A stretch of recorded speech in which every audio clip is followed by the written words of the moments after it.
తమిళనాడు గుత్తేదారు తిరుమల తిరుపతి దేవస్థానం పాలక మండలి సభ్యుడు శేఖర్ రెడ్డి చుట్టూ ఉచ్చుబిగుస్తోంది.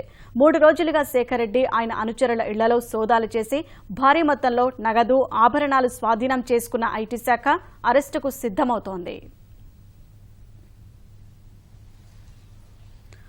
పెద్ద నోట్ల రద్దు తర్వాత నల్లధనం గుట్టలు గుట్టలుగా బయటపడుతూనే ఉంది. తితిదే పాలక మండలి సభ్యుడు శేఖర్ రెడ్డి నివాసంలో 3 రోజులుగా సోదాలు చేస్తున్న ఆదాయ పన్ను శాఖ అధికారులు విస్తుపోయే రీతిలో ఆస్తులు స్వాధీనం చేసుకున్నారు.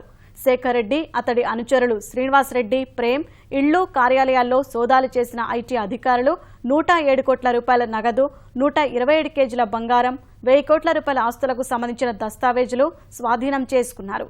గుత్తేదారుగా తమిళనాడులో చేపట్టిన పనులు, ఆదాయ వివరాలను శేఖర్ రెడ్డి ఆడిటర్ సమక్షంలోనే ప్రశ్నించారు.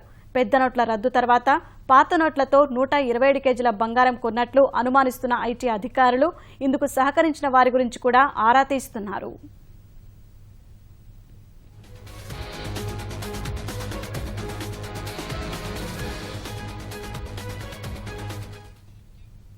తమిళనాడులో ఇసుక గనుల వ్యాపారం చేస్తున్న శేఖర్ రెడ్డి కార్యాలయం, ఇళ్లు సహా టీనగర్, అన్నానగర్, కాట్పాడిలోని ఆయన బంధువుల ఇళ్లలో 3 రోజులుగా ఐటీ అధికారులు సోదాలు నిర్వహించారు. 60 మందికి పైగా ఐటీ అధికారుల బృందం ఏకకాలంలో 8 ప్రాంతాల్లో దాడులు నిర్వహించింది. తొలి 2 రోజులు పెద్ద మొత్తంలో నగదు, ఆభరణాలు స్వాధీనం చేసుకున్న అధికారులు తాజాగా తమిళనాడు వేలూరులో శేఖర్ రెడ్డి అనుచరుడి కారును వెంబడించి అందులో లభించిన 24 కోట్ల రూపాయల విలువైన 2000 రూపాయల నోట్లను స్వాధీనం చేసుకున్నారు. శేఖర్ రెడ్డితో పాటు అతడి అనుచరులు శ్రీనివాస్ రెడ్డి, ప్రేమ్లను అరెస్టు చేసే అవకాశం ఉంది.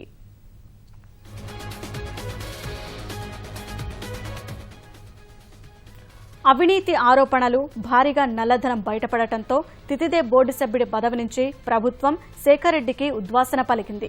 ఈ కేసును సీబీఐకి అప్పగించాలని తమిళనాడు ప్రభుత్వానికి విపక్షాల నుంచి ఒత్తిడి పెరుగుతోంది.